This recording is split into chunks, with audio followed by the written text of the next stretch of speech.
सरकार चाहिँ आएको छ हैन हाम्रो देशमा। रवि लामी खाने पनि मान्छे त एमाले कांग्रेस माओवादी यिनीहरूले चाहिँ राष्ट्रिय स्वतन्त्र पार्टी यो हावाहुरी हो, यो चाहिँ आउँछ जान्छ भन्ने हिसाबको पनि कुरा गरेका थिए। धेरै भयो बुढाको भाषण, अब देख्छन् युवाको शासन। बन्छ नै भनेर एउटा हुन्छ नि त, यता धेरै चाहिँ युवाहरूले चाहिँ भोट हाल्नु भएको छ। पुरानो दलहरू जति सबै अब नेताहरू अब सबै विस्थापित भइसकेको छ। सकेसम्म चाहिँ बन्छ नै भन्ने आशा छ। यो नयाँ सरकारले बालिने देश बनाउँछ। उहाँ आउनुभयो, आउनु पर्थ्यो पनि। ज्यानजी केटाहरू सबै मारे होइन, भनौँ न आफ्नो छोराछोरी मर्नु र छोराछोरी मर्नु एउटै होइन र। त्यो बलिदानको भरपाई त पक्कै पनि गर्नुहुन्छ उहाँहरूले। बारेन्ने देश बनाउनुहुन्छ, उहाँले त्यसभरि घन्टी बजाइसक्नुभयो। अब देश बनाउनुहुन्छ भनेर नै भोट दिएर पठाएको हामीले चारैतिर घन्टी बजिसक्यो भनिहाल्छन्। अहिलेसम्म आएको पार्टीले केही गर्नु सक्नु भएन, अब उहाँले केही गर्नु होला भन्ने मनमा लागेको छ। अब गर्नै पर्छ, जहिले पनि पछाडि परेर मात्रै त भएन। रवि र बालेनले चाहिँ देश बनाउनु छ यसपालि भनेको खाडी मुलुक कोही पनि जान नपरोस्। जुन माहौल जनताले देखाए, नेपाली जनतालाई मैले अहिले चाहिँ यो चुनावपछि एकदम बुझ्ने मान्छु के। राष्ट्रिय स्वतन्त्र पार्टी रासपाले चाहिँ बहुमत ल्याएको छ। 64 पछि बहुमत ल्याउने पहिलो दल पनि बन्यो। रासपाका वरिष्ठ नेता बालेन शाह प्रधानमन्त्री बन्दै हुनुहुन्छ। पार्टी सभापति रवि लामिछानेले भन्नुभयो चाहिँ आमा बालेनले देश बनाउँछ। आमा हजुरलाई के लाग्छ, बालेनले साँच्चीकै देश बनाउनु होला त? अब देशमा के हुन्छ? अब सरकार चाहिँ आएको छ हैन हाम्रो देशमा, सायद बन्न पनि सक्छ। मलाई चाहिँ के लाग्छ भने बन्छ नै भनेर एउटा हुन्छ नि त, यता धेरै चाहिँ युवाहरूले चाहिँ भोट हाल्नु भएको छ र हो कि होइन। कति धेरैले त प्रायः जस्तोले त्यसरी हाल्नु भएको छ नि त। सकेसम्म चाहिँ बन्छ नै भन्ने आशामा छौँ। भनेपछि बालेनले बनाउनुहुन्छ जान्ने आशामा छौँ। हस् धन्यवाद। हस् धन्यवाद। देशमा केही राम्रो होला, हुन्छ नै होइन। अब यत्रो ज्यानजी केटाहरू सबै मारे होइन, भनौँ न आफ्नो छोराछोरी मर्नु र छोराछोरी मर्नु एउटै होइन र। त्यही सम्झेर अब बालिसालाई होइन रविलाई भोट दियो। 7 दिनसम्म हात खुट्टा दुखेर एउटा अटो बल्ल बल्ल चलेको थियो, आधी जङ्गलमा ल्याएर छोडेर आधी जङ्गलबाट हिँडेर जानु पर्थ्यो होइन भोट हाल्ने ठाउँमा। अब भोट हाल्यो, आयो, जिताइयो होइन। अब केही गरी राम्रो हुन्छ नै भन्ने आफूलाई भएको छ होइन। गरिब जनताहरूलाई होइन भोको बस्न नपरोस्, नाङ्गो बस्न नपरोस् होइन। नाइ त नबनाएलाई नाइ त बनोस्, घर जग्गा नहुनेलाई घर दिउन् होइन। बाटोघाटो राम्रोसित बनोस् होइन। अब जग्गाहरू अब भनौँ न कति पुस्तादेखिबाट कमाइ खाइखाएको जग्गाहरू त्यो ऐलानी भइरहेको छ, त्यो नम्बरी होस् होइन। राष्ट्रिय स्वतन्त्र पार्टी रासपाले बहुमत ल्याएको छ। 64 पछि बहुमत ल्याउने पहिलो दल बन्यो। रासपाका वरिष्ठ नेता बालेन शाहज्यू प्रधानमन्त्री बन्नेवाला हुनुहुन्छ। पार्टी सभापति रवि लामिछानेले भन्नुभयो चाहिँ आमा बालेनले देश बनाउँछ। आमा हजुरलाई के लाग्छ, बालेनले देश बनाउनु होला साँच्चीकै? अब देशमा के हुन्छ?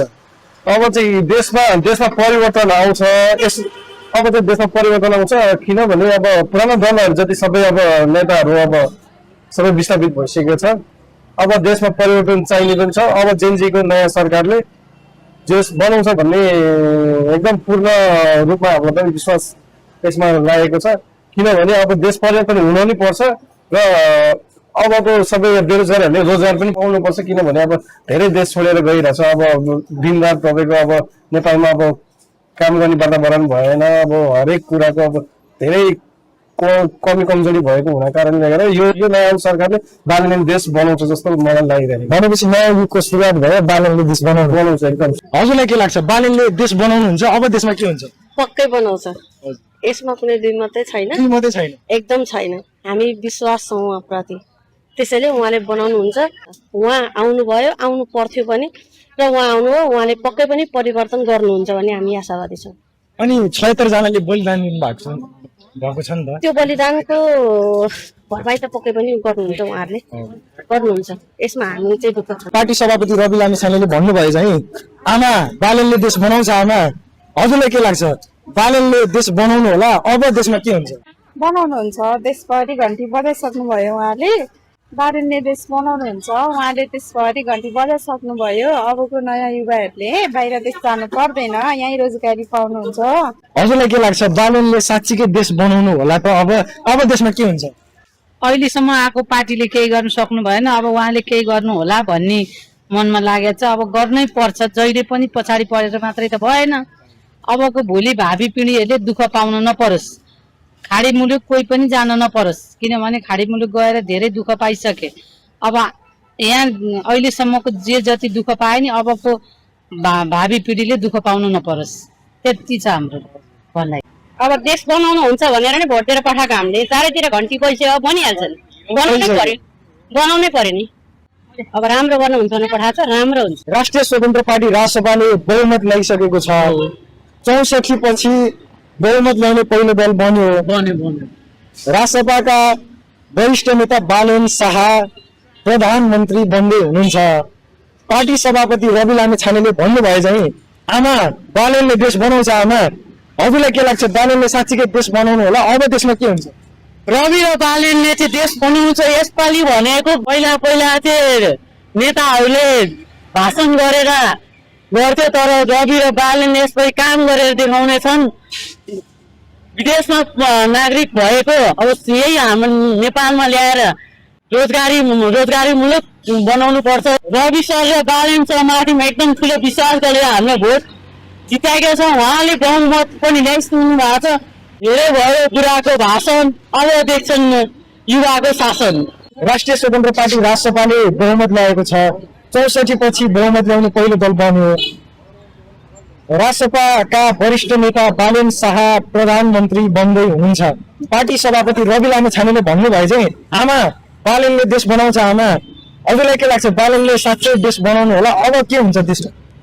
अब खै त्यो चाहिँ अब बनाउँछ कि बनाउँदैन त्यो चाहिँ थाहा भएन। अब न्युजहरूमा आइरहेको चाहिँ उहाँले चाहिँ माग गर्नु भएको भनेर त्यो चाहिँ न्युजहरू आइरह। अब पछि फेरि यो कतातिर त्यो भएको जस्तो चाहिँ हाम्रो नेपालमा नहोस् भन्ने चाहन्छु। त्यही कारणले चाहिँ अब बनाउनु हुन्छ होला अब भन्ने चाहिँ एउटा चाहन्छु, त्यही हो। अनि 76 जनाले बलिदान दिनुभयो नि त, बलिदान दिएर चाहिँ उहाँहरूलाई कतिको न्याय पाउनु होला भन्ने कतिको विश्वास छ? अब त्यो बालेन शाहको अनुसार चाहिँ अब उहाँहरूले न्याय नै पाउनु होला है। अब कति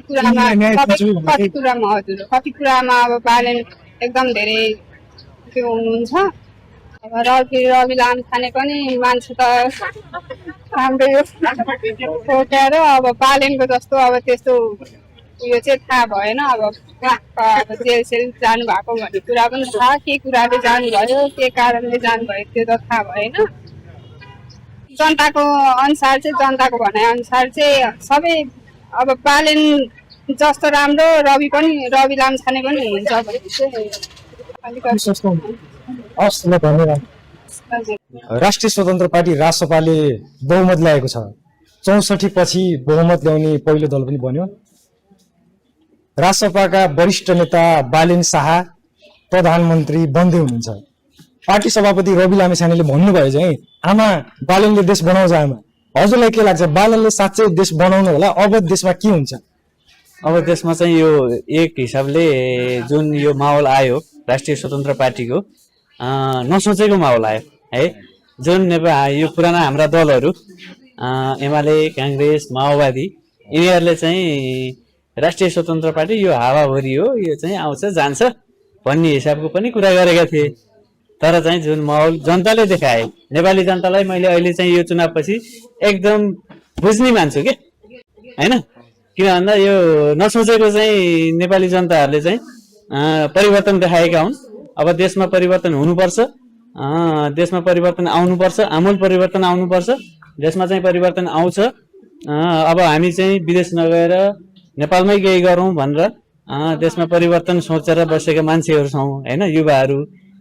अब देशमा परिवर्तन आउँछ, आउनै पर्छ, हुनै पर्छ, देश बन्नै पर्छ, बन्छ। त्यसैले चाहिँ आमूल परिवर्तनको लागि अब युवाहरूले जुन यो जेनजी युवाहरूले जुन चाहिँ परिवर्तन नेपालमा गर्नुभयो त्यसको लागि हाम्रा जेनजी शहीदहरूको लागि पनि हार्दिक श्रद्धाञ्जली समर्पण गर्न चाहे है। अब यो परिवर्तन चाहिँ एकदम आमूल परिवर्तन आवश्यकता थियो। अब जुन किसिमको हामी जनताले चाहेको थियौँ त्यही किसिमको अब परिवर्तन नेपालमा आएको छ। अब सोचौँ अब यो राष्ट्रिय स्वतन्त्र पार्टी अब बालेनको नेतृत्वमा है बालनको नेतृत्वमा अब बालनलाई प्रधानमन्त्री भनेर चाहिँ परिवर्तन आएको हो। राष्ट्रिय स्वतन्त्र पार्टीले बालनलाई घात नगरोस्, बालनलाई चाहिँ प्रधानमन्त्री लिएर आएर देशमा चाहिँ सुशासन अनि एक हिसाबको यो माहौल क्रिएट गरेर देशमा चाहिँ परिवर्तन आओस् भन्ने चाहिँ हाम्रो चाहना।